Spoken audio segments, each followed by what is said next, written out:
Item ಯಾವುದೇ ಇರಲಿ try ಮಾಡಿ ಆಚಿ ಚಿಕನ್ ಮಸಾಲಾ. ಈಗಾಗಲೇ ಮಾತಾಡಲಿಕ್ಕೆ ಕೇಂದ್ರ ಸಚಿವರಂತ ಕುಮಾರಸ್ವಾಮಿ ಅವರ ನೇರವಾಗಿ ಮಾತಾಡ್ತೀನಿ. ಸರ್, ಈಗ ಇವತ್ತಿನ ಕಾರ್ಯಕ್ರಮ ಏನೇನಿದೆ ಸರ್? ಬೆಳಿಗ್ಗೆ 11 ಗಂಟೆವರೆಗೆ ಇಲ್ಲಿ ಪದ್ಮನಾಭ ನಗರದ ಮನೆಯಲ್ಲಿ ಅಂತಿಮ ದರ್ಶನಕ್ಕೆ ಅವಕಾಶ ಮಾಡಿದ್ದೀವಿ.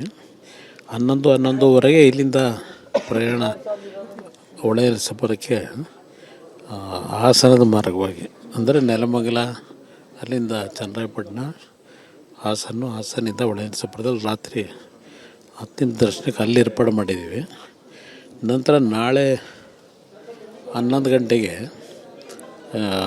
ರಂಗನಾಥ ಸ್ವಾಮಿ ದೇವಸ್ಥಾನದ ತಪ್ಪಲು ಅಲ್ಲಿ ತಳಗಡೆ ಏನಿದೆ ಆ ದೇವರ ಸಾನ್ನಿಧ್ಯ ತಳಗಡೆ ಒಂದು ಜಾಗ ಐಡೆಂಟಿಫೈ ಮಾಡಿದ್ವಿ. ಅಲ್ಲಿ ಅಂತಿಮವಾಗಿ ಅಂತ್ಯಕ್ರಿಯೆ ಮಾಡತಕ್ಕಂಥ ಕಾರ್ಯಕ್ರಮ. ಗ್ರೌಂಡ್ನಲ್ಲಿ ಅಂತಿಮ ದರ್ಶನಕ್ಕೆ ವ್ಯವಸ್ಥೆ ಮಾಡಲಾಗುತ್ತೆ ಅಂತ ಹೇಳಾಗಿತ್ತು. ಪೊಲೀಸ್ ಇಲಾಖೆಯವರು ಸರ್ಕಾರದ ವತಿಯಿಂದ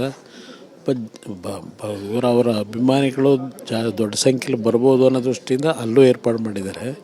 ಇಲ್ಲಿ ಏನಾದ್ರೂ ಸಮಸ್ಯೆ ಕೊನೆಂತಲ್ಲಿ ಆಗಬಾರ್ದು ಅಂತ. ಆದರೆ ಇಲ್ಲೇ ಮನೆಯಲ್ಲೇ ಇಲ್ಲೂ ಸಹ ಎಲ್ಲ ರೀತಿ ಒಂದು ಅಂತಿಮ ದರ್ಶನಕ್ಕೆ ಅವಕಾಶ ಕಲ್ಪಿಸಿರೋದ್ರಿಂದ ಬಹುಶಃ ಅಲ್ಲಿ ಅವಶ್ಯಕತೆ ಇಲ್ಲ ಅನ್ನೋದು ನನ್ನ ಅಭಿಪ್ರಾಯ. ನೆನ್ನೆನೂ ನಾನು ಹೇಳಿದ್ದೆ, ಸ್ವಲ್ಪ ಜನ ಜಾಸ್ತಿ ಆದರೆ ಅಕಸ್ಮಾತ್ ಏನಾದರೂ ಸ್ವಲ್ಪ ತೊಂದರೆಗಳಾಗಬಾರ್ದು ಯಾರಿಗೂ ಅಂತ ಹೇಳಿ ಪೊಲೀಸ್ ಇಲಾಖೆಯಲ್ಲಿ ಸಿದ್ಧತೆ ಮಾಡ್ಕೊಂಡಿದ್ದಾರೆ. ಇನ್ನೊಂದು ಗಂಟೆಯಲ್ಲಿ ನೋಡಿ ಆಮೇಲೆ ತೀರ್ಮಾನ ಮಾಡಿ. ತಾಯಿಯವರಿಗೆ ಚೆನ್ನಮ್ಮ ಪ್ರೀತಿಯ ಮಗ ಕುಮಾರ, ಯಾವಾಗಲೂ ಬಂದಾಗಲ ಕುಮಾರ ಅನ್ನೋರು ಇತ್ತು. ಅವ್ರಿಗೆ ನನ್ನ ಬಗ್ಗೆ ಸ್ವಲ್ಪ ಹೆಚ್ಚಿನ ಪ್ರೀತಿ ಇದ್ದಿದ್ದು ನಿಜ. ಯಾಕೆಂದರೆ ಕಾರಣ ನಾನು ಬಡವರ ಬಗ್ಗೆ ಇಟ್ಟಿರ್ತಕ್ಕಂಥ ಅವರ ನಡವಳಿಕೆನ ನನ್ನ ಜೀವನದಲ್ಲಿ ನಾನು ಓಡಿಸ್ಕೊಂಡಿದ್ದೇನೆ. ಅದರಿಂದ ಸ್ವಲ್ಪ ಪ್ರೀತಿ ಏನಾದರೂ ಸ್ವಲ್ಪ ಹೆಚ್ಚಿಗೆ ಇತ್ತು. ಬಟ್ ಎಲ್ಲರೂ ಒಂದೇ ರೀತಿ ಬೆಳೆಸಿದ್ದಾರೆ. ಸ್ನೇಹಿತರಾಗಿದ್ದಂಥವ್ರು ಎಲ್ಲ ವಿಚಾರನೂ ಶೇರ್ ಮಾಡ್ಕೋತಿದ್ರಿ, ಬಂದರೆ ಗಂಟೆಗಟ್ಟಲೆ ಕಾಲ ಕಳೀತಾ ಇದ್ರಿ. ಇಲ್ಲ, ಅವ್ರ ಜೊತೆಯಲ್ಲಿ ಸಮಯ ಸಿಗ್ತಾ ಇರಲಿಲ್ಲ. ಅವರ ಹತ್ರದಲ್ಲೇ ಇದ್ದೇನೆ. ಅವರ ಕೆಲವು ನನಗೆ ಹಲವಾರು ಬಾರಿ ಹಿತವಚನಗಳು, ಯಾವ ರೀತಿ ಬದುಕಬೇಕು ಅನ್ನೋದನ್ನು ಹಲವಾರು ಬಾರಿ ನನಗೆ ಕೂರಿಸ್ಕೊಂಡು ಹೇಳಿದಂಥ ದಿನಗಳು ನಾನು ಮರೀಲಿಕ್ಕಾಗೋದಿಲ್ಲ. ಅತೀತವಾಗಿ ಎಲ್ಲರೂ ಕೂಡ ಬಂದು ಅಂತಿಮ ದರ್ಶನವನ್ನು ಪಡಿತಾ ಇದ್ದಾರೆ. ಇಲ್ಲ, ಅದು ಎಲ್ಲರೂ ಬಂದು ಹೋಗ್ತಿದ್ದಾರೆ.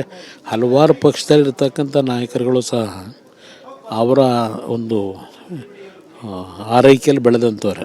ಅವರ ಅತಿಥಿ ಪುರಸ್ಕಾರ ಏನಿತ್ತು ಅದನ್ನು ಅವರೆಲ್ಲ ಅವರ ಜೀವನದಲ್ಲಿ ಅವರೇನು ಮಾಡಿದ್ದಾರೆ ಅದರ ನೆನಪು ಅವರು ಎಲ್ಲರಲ್ಲೂ ಇದೆ. ಪಕ್ಷಗಳು ಯಾವುದೇ ಇರಲಿ, ಯಾವುದೇ ರೀತಿಯಲ್ಲಿ ಬೇರೆ ಬೇರೆ ರೀತಿ ರಾಜಕೀಯವಾಗಿ ಬೇರೆ ಬೇರೆ ಇದ್ದರು, ಎಲ್ಲರಲ್ಲೂ ಅವರ ಬಗ್ಗೆ, ಅವ್ರ ನಡವಳಿಕೆ ಬಗ್ಗೆ ಒಂದು ರೀತಿಯಲ್ಲಿ ಒಂದು ಗೌರವಿಸುವಂಥ ಭಾವನೆ ಇಟ್ಕೊಂಡಿದ್ದಾರೆ. ಅದರ ಹಿನ್ನೆಲೆಯಲ್ಲಿ ಪಕ್ಷಾತೀತವಾಗಿ ಎಲ್ಲರೂ ಬಂದು ಸಹ ಅವರ ಅಂತಿಮ ದರ್ಶನ ಪಡೀತಿದ್ದಾರೆ. ರೂಪದ ಜೋಡಿ, ಆದರ್ಶದ ಜೋಡಿ, ಅದರಲ್ಲಿ ಯಾವುದೇ ಸಂಶಯ ಇಲ್ಲ. ಬಹುಶಃ ಇವತ್ತಿನ ಸಮಾಜಕ್ಕೆ ಇದು ಅವರಿಬ್ಬರ ಒಂದು ಒಂದು ಅವರ ದಾಂಪತ್ಯ ಜೀವನ ಏನಿದೆ ಬಹುಶಃ ಎಲ್ರಿಗೂ ಮಾದರಿ. ಈಗಿನ ಒಂದು ಪೀಳಿಗೆಗೆ ಬಹುಶಃ ಅಂಥ ಒಂದು ಇಬ್ಬರಲ್ಲೂ ಇದ್ದಂಥ ಬದುಕಿನ ಅರ್ಥ ಅವರಿಬ್ಬರಲ್ಲೂ ಕಂಡಿದ್ದೇವೆ. ಬಹುಶಃ ಅವರು ಎಂದೂ ಸಹ ಮುಖ್ಯಮಂತ್ರಿ, ಪ್ರಧಾನಮಂತ್ರಿ, ವಿರೋಧ ಪಕ್ಷದ ನಾಯಕರಿದ್ದಾಗಲೂ ಮನೆಯಿಂದ ಹೊರಗೆ ಬಂದವರಲ್ಲ. ಅವರಾಯಿತು, ಅವರ ದೇವ್ರ ಮನೆ ಆಯಿತು, ಅದರಲ್ಲೇ ಸುದೀರ್ಘವಾದ ಜೀವನ ಮಾಡಿರ್ತಕ್ಕಂಥವ್ರು. ಇದಿಷ್ಟು ಕೇಂದ್ರ ಸಚಿವರಂತ ಕುಮಾರಸ್ವಾಮಿ ಅವರ ಮಾತು. ಕ್ಯಾಮ್ರಾಮನ್ ಸಯ್ಯದ್ ಜೊತೆ ಸುನಿಲ್, TV9 ಬೆಂಗಳೂರು.